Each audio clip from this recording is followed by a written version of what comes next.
Сайгылдаслар, яйнымыз девам ете, бізім студиямызда Мусафыр болынмақта ве айтқанымыз кабы бішімді жамат нақлияты ақында лав юрсеті жеміз. Әбет, бұл бізім сержілерімізді мерақландырған бір мевзу. Мусафырымыз бізге мерақландырған мевзуда.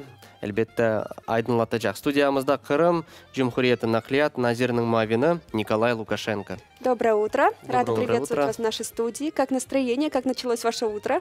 Рабочее утро, как обычно. Мониторим ситуацию по маршрутам муниципальным в городе Симферополя, межмуниципальным. Проводим работу непосредственно с перевозчиками, с пассажирами. Как стало известно, в 2021 году медики Республики Крым, кроме этого, сотрудники Роспотребнадзора могут в общественном транспорте ездить бесплатно.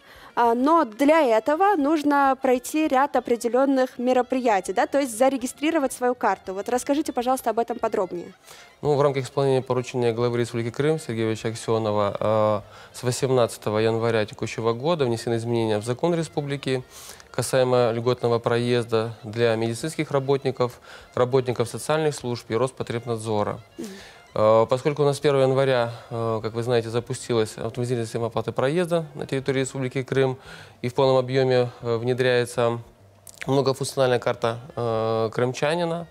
Вот, для того, чтобы снизить риски возникновения конфликтных ситуаций, в настоящее время медицинским работникам, работникам соцслужб и Роспотребнадзора выдаются либо справки по месту работы о том, что они являются либо медицинским работником, либо соцработником, а сотрудникам Роспотребнадзора есть соответствующее удостоверение. Для того, чтобы система все-таки учитывала полный пассажиропоток в общественном транспорте, конечно же, необходимо ввести цифровой учет данных поездок. Соответственно, в настоящее время до 1 марта введен переходный период, в течение которого медицинские работники, работники соцслужб и Роспотребнадзора могут проехать в общественном транспорте бесплатно на основании тех документов, которые у них имеются на руках, выданные работодателем. При этом для того, чтобы участвовать в системе именно особ в качестве пассажира льготной категории в рамках соблюдения норм действующего законодательства, необходимо, конечно, произвести ряд мероприятий. Это необходимо обратиться в Департамент труда и соцзащиты по месту жительства, либо в удобный по дислокации, да, департамент с минимальным пакетом документов и написать соответствующее заявление касаемо дачи согласия на обработку персональных данных именно в системе особ. После этого, если гражданин не определил конкретную карту национальной платежной системы МИР, то автоматически на его либо зарплатную карту, либо социальную карту приходит СМС-сообщение, что она автоматически зарегистрирована в системе как многофункциональная. И после этого гражданин беспрепятственно, пользуясь услугами общественного транспорта, прикладывает карту к валидатору и регистрирует свою бесплатную поездку в общественном транспорте. То есть справки — это временные меры? Да, до 1 марта, конечно, в любом случае данные по пассажиропотоку позволят любому из организаторов перевозок, в том числе и Министерству транспорта, анализировать ситуацию на рынке, да, и принимать оперативные решения по оптимизации каких-либо, точнее, оптимизации работы отдельных маршрутов. А кроме этого, для какой категории граждан еще предусмотрен льготный проезд в общественном в рамках транспорте? действующего законодательства у нас порядка 33 категорий льготных граждан имеют право льготного проезда как в городском, так и пригородном сообщении, и порядка 8-9 на междугородном сообщении. Вот. Ну, это у нас, соответственно, пенсионеры по возрасту, ветераны труда, ну и так далее. А что касается валидаторов, расскажите, пожалуйста, как на сегодняшний день обстоит с этим ситуация, улучшилась ли ситуация, потому что до этого, вот еще в конце прошлого года и в начале этого года было множество жалоб о том, что или валидатор вообще отсутствует в общественном транспорте, или же, если он есть, то он не работает. Да, такие сообщения у нас поступали. В основном это частные случаи. На них однозначно мы реагируем, проводим работу с перевозчиками, То есть валидаторы включаются, потому что в любом случае в рамках исполнения 575-го постановления правительства Республики Крым любой автомобильный перевозчик имеет право на компенсацию мер по предоставлению льготного проезда, да, пассажирам исключительно через автоматизированную систему оплаты проезда. Поэтому он заинтересован, чтобы она работала в конкретном автобусе, для того, чтобы была регистрация, учет, ну и, соответственно, проплата, именно компенсация этой льготы непосредственно за предоставленную услугу по перевозке. То есть, соответственно, и водитель, в свою очередь, должен быть заинтересован в этом, потому что это покажет непосредственно и перевозчику, в том числе, настоящую экономику на маршруте.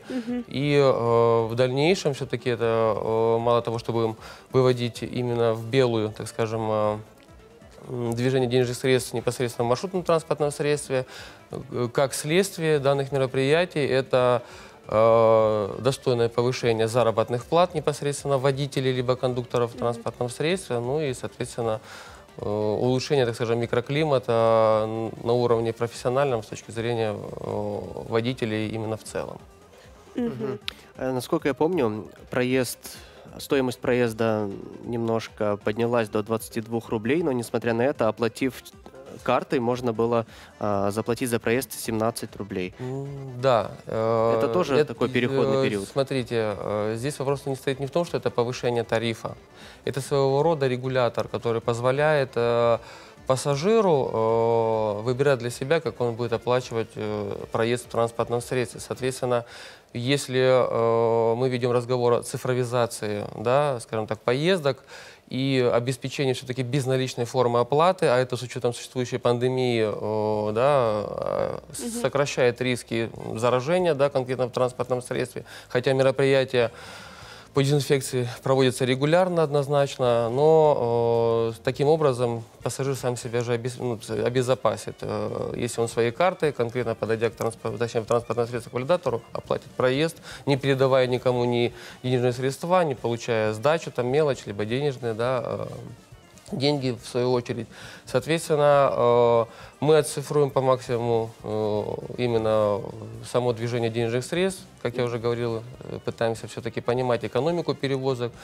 И для перевозчиков это тоже своего рода в помощь, да, данная система, потому что как мы неоднократно уже говорили, он является своего рода рефери в системе общения между перевозчиком, пассажиром, там, органами власти, да, касаемо. То есть это независимая система, которая, выдав определенные там цифры по пассажиропотоку, да, по количеству транзакций и как это все происходит, мы можем понимать, какая вообще обстановка именно в настоящее время на общественном транспорте, в целом в Республике Крым. То есть, как показывает практика, конечно же, граждане у нас активно пользуются данной системой, в том числе и безналичной, но сам момент, да, пока говорит о том, что как только у нас в прошлом году были введены акции, вы, наверное, знаете, да, что при пользовании карты там было порядка 4 рублей скидка. Да. Поверьте, это тоже был своего рода толчок для пассажиров пользоваться именно безналичной формой оплаты. Соответственно, количество безналичных транзакций по картам увеличилось в объеме с наличными, да, потому что они должны регистрироваться как у водителя наличная форма оплаты, так и на валидаторе по картам безналичным. Соответственно, в дальнейшем вот такой способ введения дифференцированных тарифов, это практика не только Республики Крым, это практика всех субъектов Российской Федерации, да, где вводилась система ОСОП на общественном транспорте. Это позволяет все-таки гражданам ездить по тем же тарифам, которые были. Если у него нет карты при себе, либо она не работает, либо валидатор, соответственно, стоимость проезда будет составлять 22 рубля. Да. В любом случае, если валидатор в автобусе не работает, да, согласно приказу Госкомцен, стоимость проезда является минимальной. Да, и все-таки вот если действительно валидатор не работает, или он отсутствует, или пассажир недоволен поведением водителя, куда он может обратиться? В любом случае необходимо обращаться в Министерство транспорта Республики Крым, либо на горячую линию ОСОП. Это у нас 8 800 630 82, номер горячей линии ОСОП. Вся информация обрабатывается, систематизируется.